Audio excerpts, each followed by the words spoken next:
नमस्कार, मैं हूं श्रेया आर्या, मेरे साथ है सौरभ और आप देख रहे हैं इंडिया न्यूज स्पोर्ट्स। 28 अगस्त को यहां पर एशिया कप के मंच पर भारत और पाकिस्तान के बीच एक महामुकाबला होना है। उस मुकाबले में सबकी नजर बनी हुई है क्योंकि जब भी ये दोनों टीमें एक दूसरे के आमने सामने होती हैं तो रोमांच सबके सिर पर चढ़कर बोलता है। इससे पहले भी भारत पाकिस्तान के बीच कई सारे मुकाबले हुए हैं जहां पर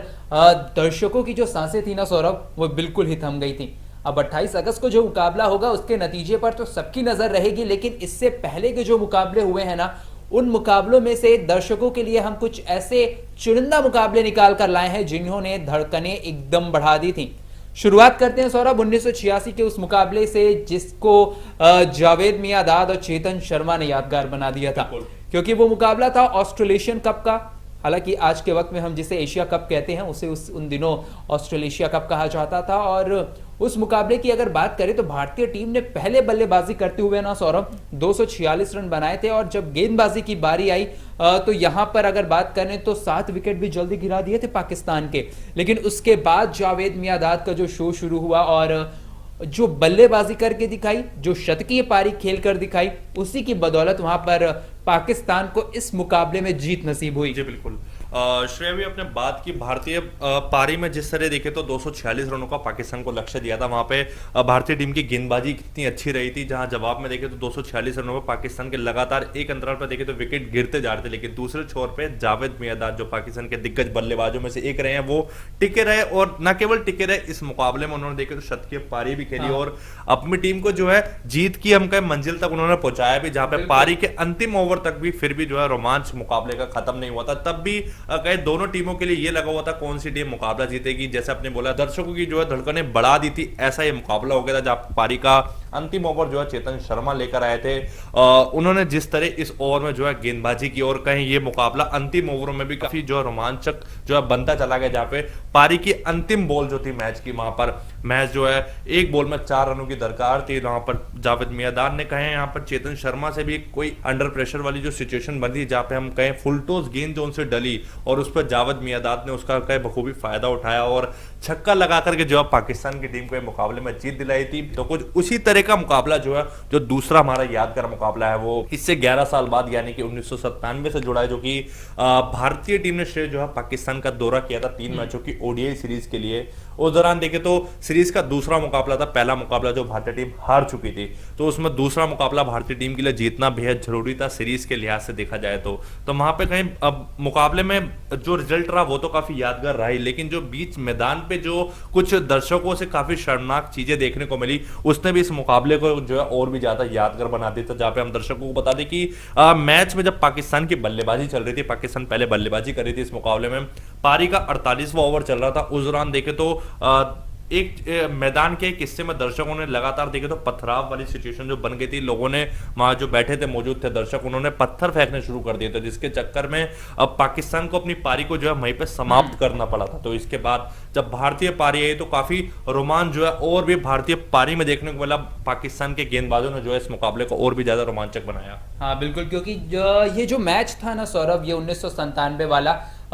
इसे याद किया जा सकता था सौरभ गांगुली की पारी से। इसे याद किया जा सकता था कि जो पाकिस्तान की टीम थी उसने सचिन तेंदुलकर को 21 रनों पर आउट कर दिया था और वहां से भारतीय टीम ने वापसी की थी। यादगार इस मामले में होना चाहिए था कि सबा करीम ने जिताया था ये मैच, एक अच्छी पारी की थी, पार्टनरशिप। लेकिन कहीं ना कहीं जो पाकिस्तान की तरफ से वहां स्टेडियम में दर्शकों की ओर से शर्मनाक हरकत की गई, जो पत्थरबाजी वाली जो हालात बने,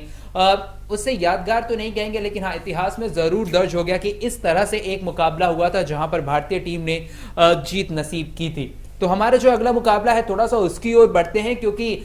2007 का वक्त आ चुका था और 2007 में वनडे वर्ल्ड कप के शर्मनाक प्रदर्शन के बाद बहुत सारे जो सीनियर खिलाड़ी थे ना भारतीय टीम में, उन्होंने T20 वर्ल्ड कप से अपने हाथ पीछे खींच लिए थे। वो यहां पर आने को तैयार नहीं थे और गिने चुने जो कुछ एक्सपीरियंस खिलाड़ी भी थे उनमें सहवाग थे। उनमें अगर बात करें तो युवराज सिंह थे, हरभजन सिंह थे, और इनके अलावा तमाम जो दूसरे चेहरे थे वो उस वक्त भारतीय टीम में बेहद ज्यादा युवा थे। खुद कप्तान महेंद्र सिंह धोनी एक बहुत युवा चेहरा थे और अचानक से कहते हैं ना कि अनएक्सपेक्टेड था कि उन्हें इस मंच पर भारतीय टीम की कप्तानी तक सौंपी गई थी। लेकिन फिर 2007 में जो कुछ भी हुआ उसके बाद अब इतिहास है, क्योंकि भारतीय टीम के जो कप्तान थे महेंद्र सिंह धोनी, वो इतिहास में सबसे सफलतम कप्तानों में से बन गए। हुआ दरअसल ये था उस मुकाबले में कि पहले बल्लेबाजी करते हुए भारतीय टीम ने यहां पर 141 रन बनाए थे। टी20 के लिहाज से ये स्कोर कुछ बड़ा नहीं था, लेकिन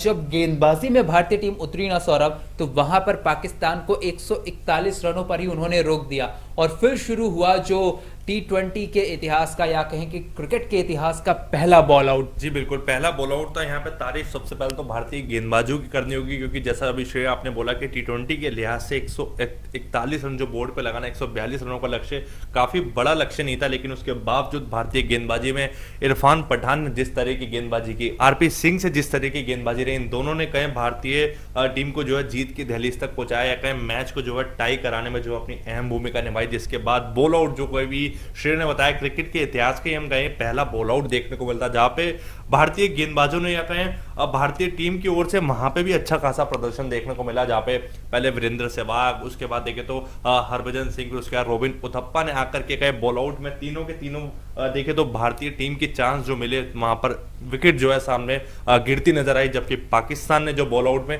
उनके तीनों ही अटेम्प्ट जो है फेल होते नजर आए थे, जिसके चलते भारतीय टीम ने मुकाबला जीता था। और ये कहे टूर्नामेंट का भारतीय टीम का दूसरा मुकाबला था। पहला मुकाबला स्कॉटलैंड से था, वो तो खैर रद्द हो गया था। उसके बाद पाकिस्तान से जो है भारतीय टीम का मुकाबला खेलना था, और इस मुकाबले में इस तरह से भारतीय टीम ने जो है जीत हासिल की थी। और यहीं से हम कहेंगे कि टी20 में वो जो जीत का सिलसिला था भारतीय टीम का चालू भी हुआ था, शुरू हुआ था। उसके बाद फाइनल मुकाबला आया 2007 में ही, इसी टूर्नामेंट का फाइनल मुकाबला था। उस मुकाबले में भी कहीं भारतीय टीम ने पहले बल्लेबाजी करते हुए उनका पलड़ा पूरी तरह से भारी था, लेकिन वो टी20 के लिहाज से देखे तो उस दौरान भी बोर्ड पे कोई बड़ा लक्ष्य लगा नहीं था, जहाँ पे महज 157 रन जो है भारतीय टीम ने बनाए थे। तो टी20 के लिहाज से कोई बड़ा लक्ष्य, वो भी इतने बड़े मुकाबले में इतना बड़ा लक्ष्य नजर नहीं आ रहा था। लेकिन उसके बाद एक बार फिर भारतीय गेंदबाजी जो है,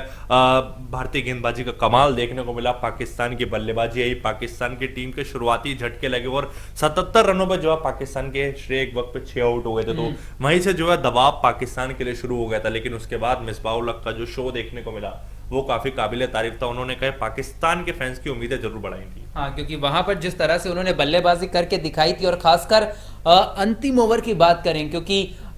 जोगिंदर शर्मा से अंतिम ओवर कराना और उनके सामने मिसबाह थे, और कहीं ना कहीं जब उन्होंने वो जो छक्का लगा दिया था ना अंतिम ओवर में, ऐसा लग रहा था कि जोगिंदर शर्मा से अंतिम ओवर कराना धोनी का ये गलत फैसला साबित हो सकता है। लेकिन एक इंटरव्यू के दौरान मुझे याद है जोगिंदर शर्मा ने एक बात रखी थी सौरभ, कि जब उन्होंने शुरुआत अंडर प्रेशर की थी, वाइड बॉल फेंकी थी ना, तो उन्होंने देखा था कि गेंद पर मूवमेंट मिली है, तो वहां से उनके अंदर कॉन्फिडेंस था, और उसका फायदा उन्होंने उस कॉन्फिडेंस को अपनी गेंदबाजी में उस अंतिम ओवर में इस्तेमाल किया। और फिर मिसबाह की तरफ से वो जो एक गलत शॉट खेला गया, उसके बाद श्रीसंत का वो कैच, और भारतीय टीम पहले टी20 वर्ल्ड कप में सबसे पहली चैंपियन बनकर निकली। सबसे पहला टी20 वर्ल्ड कप जीतना अपने आप में बेहद खास रहता है, और उसके बाद से अभी फिलहाल के लिए एक ऐसा कुछ रहा है कि उसके बाद तो भारतीय टीम को टी20 के वर्ल्ड कप जीतने नसीब नहीं हुए। लेकिन एक बात जरूर है कि इस साल जो यहाँ पर वर्ल्ड कप होने वाला है ऑस्ट्रेलिया में, उस पर भी नजर होगी। और एशिया कप में जो भारत पाकिस्तान की टीमें आमने सामने इस बार होंगी ना, तो वो जो शुरुआत है ना टी20 वर्ल्ड कप के लिहाज से, वो यहाँ पर हो जाएगी। जी बिल्कुल, वो यहाँ पर हो जाएगी। और हम बड़े हमारे आज के इन यादगार मुकाबलों में तो श्रेय यहाँ पर 2014 का वो मुकाबला याद आता है, एशिया कप का मुकाबला, जो कि भारत और पाकिस्तान के बीच के मुकाबला खेला गया था, जहाँ पे भारतीय टीम ने एक बार फिर पहले बल्लेबाजी करते हुए लक्ष्य जो है बोर्ड पे लगाया था। इस दौरान देखे तो 246 रनों का लक्ष्य जो है बोर्ड पे लगा था, और पाकिस्तान की बल्लेबाजी एक बार फिर से श्रेय लड़खड़ाती नजर आई थी, जहाँ पे कहीं पाकिस्तान का पूरा टॉप ऑर्डर है, पूरी टीम जो है बिखरती नजर आ रही थी। लेकिन एक वक्त पे शाहिद अफरीदी की ओर से 34 रनों की पारी उनकी काफी अहम पारी रही, नॉट आउट ऑफ पवेलियन वापस लौटे थे, जहां पर देखे तो 9 आउट हो गए थे पाकिस्तान की टीम के। तो ऐसे में शाहिद अफरीदी का वो एक अहम रोल, अहम रन जो उन्होंने बटोरे अपने बल्ले के साथ, वो उनको जीत की दहलीज तक जो है लेकर गए, जहाँ पे पारी का अंतिम ओवर मुझे याद आ रहा है रविचंद्रन अश्विन जो है डालने आए थे, और 4 गेंदों में जो है मुकाबला पूरी तरह से समाप्त कर दिया था। लेकिन पाकिस्तान की भी टीम जो है इस मुकाबले में काफी अंडर प्रेशर थी, लास्ट ओवर में अंडर प्रेशर थी, जहाँ पे 9 विकेट पाकिस्तान की टीम के गिर गए थे, जहाँ पे एक छोर पे शाहिद अफरीदी बल्लेबाजी कर रहे थे, वहीं दूसरे छोर पे देखे टेल एंडर जुनेद खान खड़े थे। तो ऐसे में कहीं ना कहीं अगर जुनेद खान को मौका मिल जाता अश्विन के आगे बल्लेबाजी का, तो यह मुकाबला किसी भी और जा सकता था, भारतीय टीम की ओर भी जा सकता था। लेकिन शाहिद अफरीदी ने इसीलिए इस मुकाबले को देखा तो जल्द से जल्द कहीं खत्म करने का सोचा, और एक बड़ी हिटिंग जिसके लिए वो जाने भी जाते हैं, लंबे लंबे सिक्सेस लगाने के लिए, उन्होंने उसी अंदाज में जो है इस मुकाबले को जो है इस मुकाबले का एंड किया। तो ऐसे में ये रहे हमारे यादगार 5 मुकाबले। अभी आने वाले टाइम में देखें तो 3 से 4 दिन बाद एशिया कप का भी महामुकाबला होना है 28 अगस्त को। उसके बाद भी उम्मीद है कि जो सुपर 4 के मुकाबले होंगे उसमें भी भारत और पाकिस्तान की टीमें जो है एक दूसरे से भिड़ती नजर आ सकती हैं, और हम सभी को उम्मीद है कि 11 सितंबर को जो फाइनल का मुकाबला खेला जाना है वो भी इन दोनों टीमों के बीच ही मुकाबला होता है। ऐसे में हम सभी को उम्मीद है। लेकिन एक और स्टैट मैं आप सभी के साथ जो शेयर करना चाहूंगा वो पिछले अगर 6 सालों में श्रेय हम डाले नजर तो 2016 से लेके भारतीय टीम का पलड़ा जो है पूरी तरह से भारी रहा है, जहां पे अब तक कुल 8 मुकाबले जो हैं भारत और पाकिस्तान के बीच खेले गए। हालांकि कोई आईसीसी का टूर्नामेंट या फिर एशिया कप में ही इन दोनों टीमों के बीच मुकाबले होते हैं, तो 2016 से देखें तो अब तक 8 बार जो है ये दोनों टीमें एक दूसरे के आमने सामने हो चुके हैं, जहां पे 6 बार भारतीय टीम ने जो है मुकाबले जीते हैं और 2 बार केवल जो है पाकिस्तान की टीम जीत पाई है। वो आपको याद दिला दे 2017 का चैंपियंस ट्रॉफी का मुकाबला, फाइनल मुकाबला, और